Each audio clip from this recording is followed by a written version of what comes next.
વાચન પ્રથમ પગથિયું ભાગ 4 લઈશું।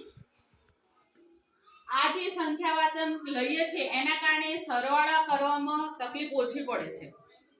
વારંવાર પુનરાવર્તન કરતા રહીશું તો અંકમાં અને શબ્દોમાં એકડી આવડી જશે, વત્તા એમના સરવાળા પણ આવડી જશે જોડે જોડે।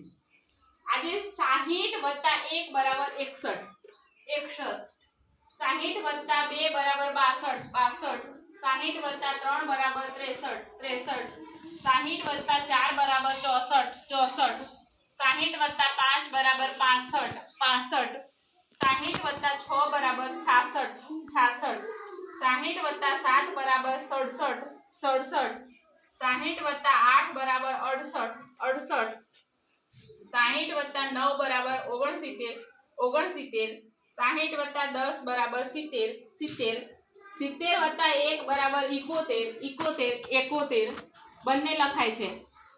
70 + 2 = 72, 70 + 3 = 73, 73 અને 73 બંને સાચું છે।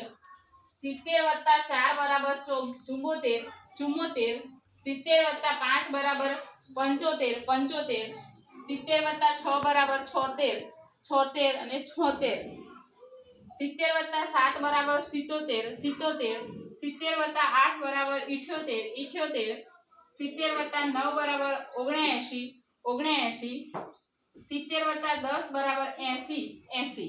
હવે આ રીતે આપણે રોજે રોજ પુનરાવર્તન કરતા રહેવાનું એટલે તમારે એકડી અંકવાન શબ્દોમાં કમ્પ્લીટ થઈ જશે, સરવાળા પણ મોઢે થઈ જશે અને જ્યારે આગળ આપણે 101 એવી સંખ્યા લઈશું તો ઝડપથી આવડી જશે।